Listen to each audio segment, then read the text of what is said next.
Hello everyone, today is 19th of January. My name is Sahil and welcome to the newspaper analysis. Friends, first of all, let's have a look on today's GS fodder. So today we will be taking a quote from the Swami Vivekanand.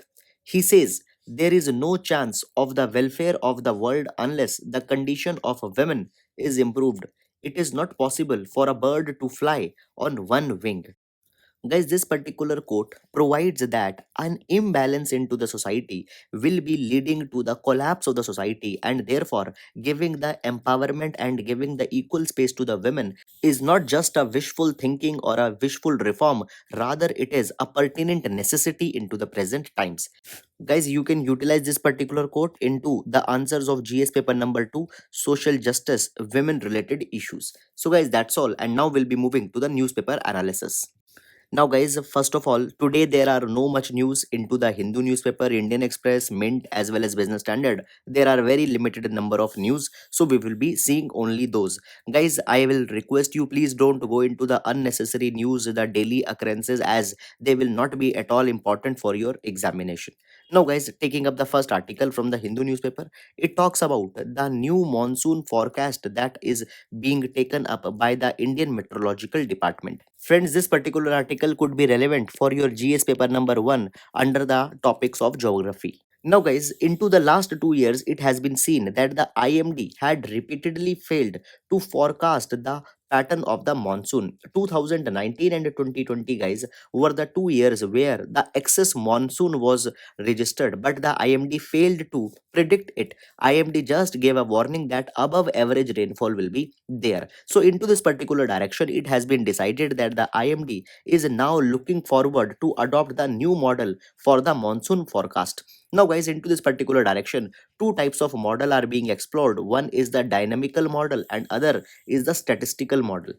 Now, when we talk about the dynamical model, into this particular model, if a climate of any particular day is to be observed, then guys, the prevailing conditions of that particular day, they are simulated onto the supercomputer, and then the output is observed. Then guys, into the statistical model, what happens, it is more of a physical parameter based model. Here the sea surface temperature, snowfall, the temperature of the landmass, all these particular kind of things are put together, and onto that particular basis it is assumed that what will be the prevailing conditions of that particular day. Now, guys, the IMD is thinking that both these models will be calibrated in order to predict the monsoons in 2021. So, guys, here you can see that the three models are being considered by the IMD. One is the 12 global circulation model, which is a dynamical model, and then guys, there will be the statistical model which will be taking up the data from onto the sea surface, landmass, etc., and will be predicting the monsoons. So guys, into this particular way, the IMD is trying to make the forecast more reflective. So guys, that is all about this particular article, and now we'll be moving to the next article. Quote, now, guys, this article has been taken from the Hindu newspaper, and it talks about as how the center government needs to take the urgent steps in order to make the vaccine rollout more effective. Now, guys, it has been provided that when we talk about the trust into any scientific process, that trust is different from the faith into the other entities such as God, religion, etc. Why? Because into the scientific process, the trust can be created as well as it can be demolished by three parameters. Number one, by transparency. Number two, by giving the choice to the people. And number three, by the proper communication. So if these three things are good, then the trust can will be kept. However, if these three things are compromised, then the trust will be eroded. Now, when we are talking about the present vaccine rollout, guys, it has been seen that the government failed to keep these three pillars intact, and because of that particular thing, the vaccine administration has not been onto the pace as it was supposed. Guys, onto the first day, it was seen that in Tamil Nadu, only 16% uptake of the vaccine was there. And why this particular thing is problematic? Because Tamil Nadu is one of the state where people are health literate. They understand the needing of maintaining good health, vaccine, and all such kind of things. And guys, as further the days are proceeding, the even more or less uptake into the vaccine has been seen in Tamil Nadu, and some states had even completely suspended the vaccine administration. Now, guys, it shows that basically a vaccine hesitancy is becoming very much real. Now, not only there is a kind of a hesitancy, but there is a very marked favor for the Covishield vaccine that has been developed by the Serum Institute. Bharat Biotech's vaccine has not been trusted into the people. Now, this particular vaccine hesitancy was not a surprise which had come. Even the earlier such a thing was known. But the problem of the fact is that government did not address such a kind of a problem and no preventive step has been taken. So basically, the article points that it is very much necessary for the government that now, as soon as possible, government takes up the practical steps in order to remove this vaccine hesitancy. Otherwise, the rolling out of the pandemic of COVID-19 will become very much difficult. And into this particular capacity, guys, the political leaders and the responsible stakeholders should come out and should clarify all the needed information. So that is all about this particular article. And now we'll be moving to the next article. Now, guys, this particular article has been taken from the Hindu newspaper and it is talking about the prison conditions into the aftermath of the pandemic of COVID 19 and how the poor prison conditions might be leading to a kind of an injustice for the prisoners. Guys, you can utilize this particular article into the GS paper number 2 under the topic of the prison reforms. Now, as the pandemic of COVID 19 is going on, the social distancing has been called as the most important mantra. But such a pandemic message cannot be followed into the prisons because of the over congestion that has happened into the prison. Now, guys, the prison conditions around the world has not been very good, and such a kind of a thing even into the developed countries such as US and UK has also been observed.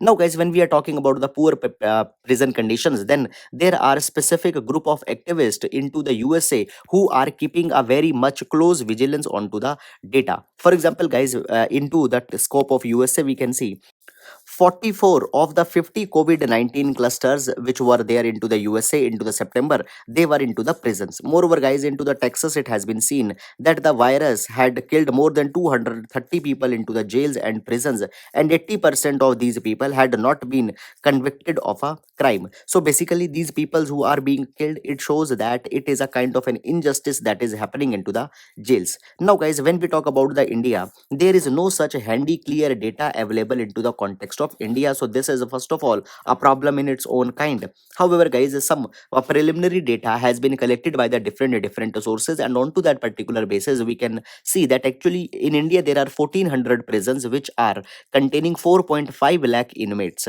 and guys, out of them 3.3 lakh are the under trials according to the National Crime Record Bureau report of 2019.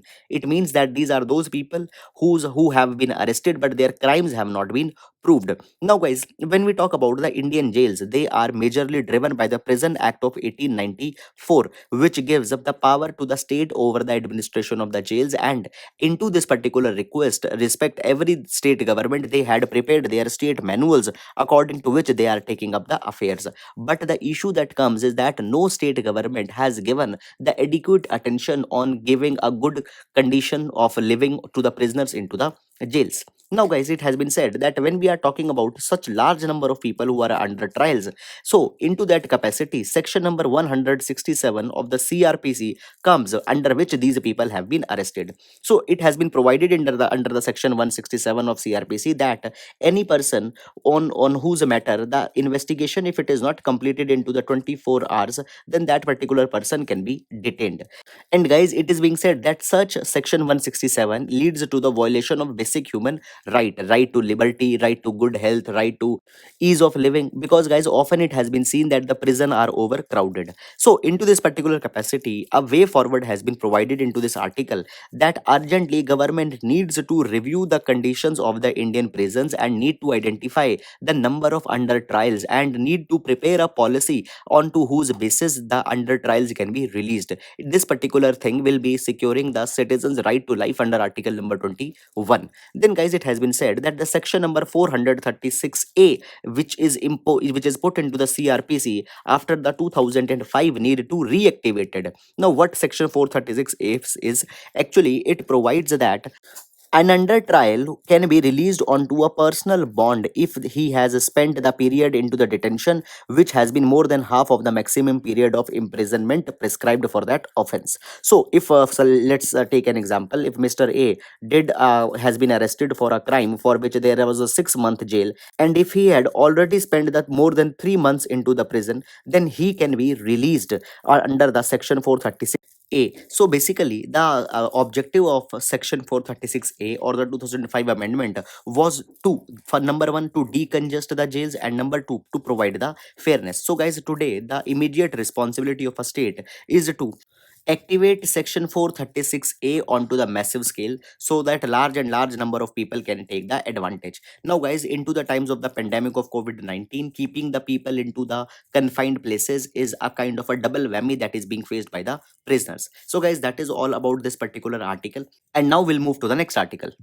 Now, guys, this article has been taken from the Hindu newspaper, and it is a very brief update onto the recent issue that was the right age of marriage. Now, guys, if you remember, a few months back, the Prime Minister, into his Independence Day speech, has said that the government is considering what should be the right age of the marriage, particularly for the girls. It was said that as presently the age for marriage for the girls is 18 years, government is looking to increase it to the 21 years, and for that particular thing, a task force was appointed. So guys, into this article it has been provided that the task force has submitted the report to the Prime Minister's office. However, up till now the report has not been made public, and guys, into the mean course of time the report might be made public to the people. Now, if we talk about the marriageable age for the girls, it government gives a logic that if we will be making it 21 years, then the girls who are being married early, they are not able to continue with their education, their health might not be good to support a child, so those particular girls will be getting a benefit. However, guys,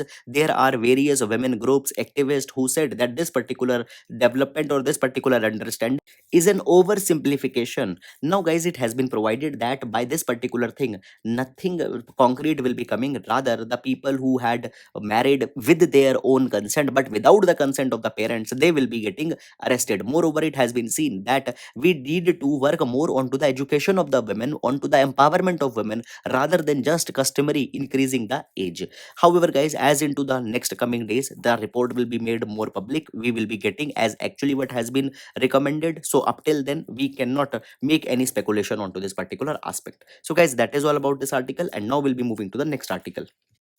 Now, guys, this particular article has been taken from the Hindu newspaper, and here we can see that the Central Vigilance Commission had given a very clear direction to the ministries as well as to the different government departments that they should adhere to the time limit that has been given for the culmination of the disciplinary proceeding against the officers who have been charged for the corruption and such kind of activities.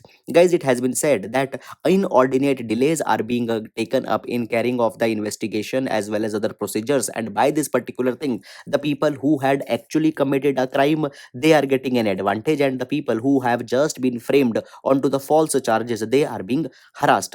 Now guys, when we are talking about this particular thing, it becomes important for our GS paper number 4 as well as GS paper number 2. Into the GS paper number 4, we talk about preventing the corruption into the public services, and when we talk about the prevention of corruption, we talk about the institutional mechanisms where the CVC becomes an important body. Now, guys, when the procedure or the law takes inordinate time, it leads to injustice onto the many of the factors. It basically erodes the morale of the honest officers. It is provided even into the second ARC that institutional checks and balances are needed to be streamlined, and into that particular direction, the CVC's direction is a kind of a good case that we can write. Now, guys, it has been provided into a circular that has been issued to all the chief vigilance officers that the guidelines issued by the Central Vigilance Commission as well as by the DOPT, that is the Department of Personnel and Training, it is not being adhered, and all such kind of things are needed to be taken now onto the priority basis, and the strict timelines needed to be adhered. So guys, that is all about this particular article. So guys, this is all about the important articles for the today. I hope that you have understood it. So that's it, and thank you so much.